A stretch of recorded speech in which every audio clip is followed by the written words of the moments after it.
Sreevalsam silks and jewellers, Pandalam, Haripad, Kulanada.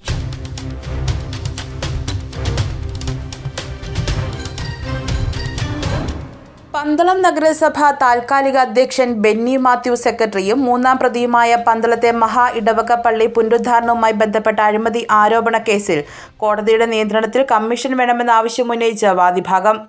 2018-19 കാലയളവിൽ നടന്ന 1,17,84,790 രൂപ ചെലവ് വരുന്ന പുനരുദ്ധാരണ പ്രവർത്തനങ്ങളിലാണ് കണക്കിലെ വൈരുദ്ധ്യങ്ങൾ ചൂണ്ടിക്കാട്ടി ഇടവക അംഗങ്ങളായ വർഗീസ് മാത്യു, വർഗീസ് ഡാനിയേൽ, CY വർഗീസ് എന്നിവർ അടൂർ മുനിസിഫ് കോടതിയെ സമീപിച്ചത്.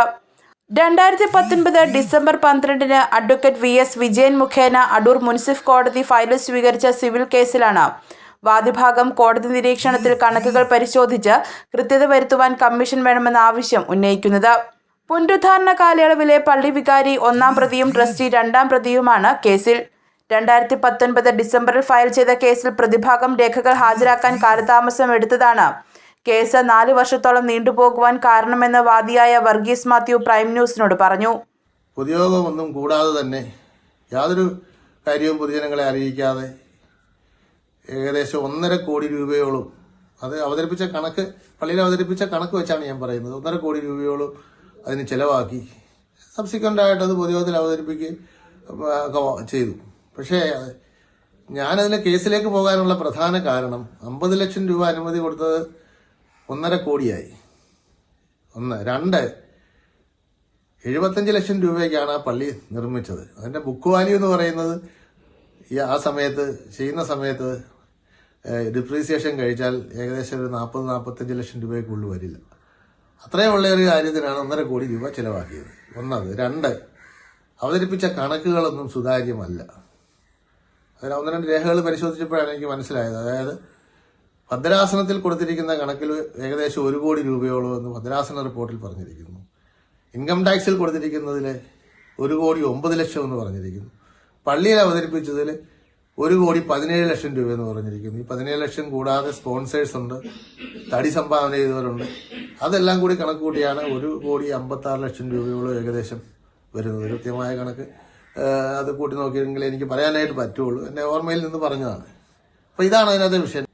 സഭയുടെ ചട്ടങ്ങൾ അനുസരിച്ച് ഇടവക വികാരി, ഇടവക മെത്രാപ്പോലീത്ത, മലങ്കര മെത്രാപ്പോലീത്തായും കാതോലിക്കായും ഇവർക്കെല്ലാം നിയമാനുസൃതമായിട്ട് സഭയുടെ ചട്ടങ്ങൾ അനുസരിച്ച് ഞാൻ കൊടുത്തു. അതിൽ നിന്നും അനുകൂലമായൊരു തീരുമാനമോ ഒരു മറുപടിയോ കിട്ടാതെ വന്ന സാഹചര്യത്തിലാണ് കോടതിയെ സമീപിച്ചിരിക്കുന്നത്. ഇതിലെ വൻ അഴിമതി ഉണ്ടെന്ന് ഞാൻ എപ്പോഴും പറയുന്നു. കോടതി ഡിസംബർ 6-ന് മുൻപ് രേഖകൾ ഹാജരാക്കണമെന്ന പ്രതിഭാഗത്തോട് കർശന നിർദ്ദേശം നൽകിയതോടെയാണ് 13-ന് പ്രതിഭാഗം കോടതിയിൽ രേഖകൾ ഹാജരാക്കിയത്.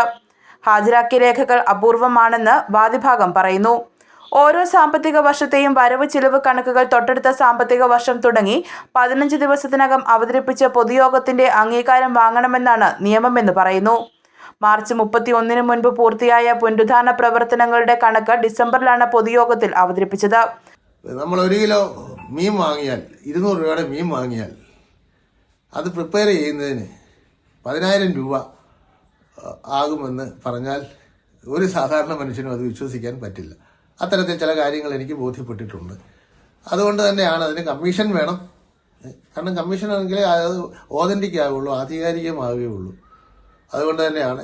തന്നെയുമല്ല, ഈ കണക്കുകൾ അതാത് ഫിനാൻഷ്യൽ ഇയർ ചേർക്കേണ്ടതിന് പകരം പ്രത്യേകമായിട്ട് 1/9/2018 മുതൽ 30/9/2019 വരെയുള്ളൊരു കണക്കാണ് നിർമ്മാണത്തിന് പറയുന്നത്. അത് പള്ളിയുടെ മെയിൻ കണക്കിൽ അത് ചേർക്കുകയോ എടുക്കുകയോ ചെയ്തിട്ടില്ല. അപ്പൊ തന്നെ അഴിമതി ഉണ്ടെന്നുള്ളത് എന്റെ സംശയം ബലപ്പെടുന്നു. അതുകൊണ്ടാണ് കമ്മീഷനെ വെക്കണമെന്നും ആധികാരികമായിട്ട് കമ്മീഷനാണ് അതിന്റെ തീർപ്പ് കൽപ്പിക്കേണ്ടതെന്നും ഞാൻ പറയുമ്പോഴേ ഞാനൊരു സാധാരണ വ്യക്തിയാണ്.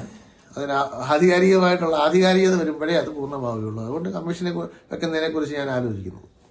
അതിപുരാതനവും ചരിത്രപ്രസിദ്ധവുമായ മഹാ ഇടവക പള്ളിയുടെ പുനരുദ്ധാരണത്തിന്റെ മറവിൽ നടന്ന അഴിമതിയുടെ പുതിയ വെളിപ്പെടുത്തലുകളും പ്രധാന പ്രതികൾ കോശാന പാടുന്ന ചിലരുടെ പിന്നാമ്പുറ കഥകളും പിന്നാലെ പുറത്തുവിടുമെന്ന് വർഗീസ് മാത്യുവും കൂട്ടരും പ്രൈം ന്യൂസിനോട് പ്രതികരിച്ചു.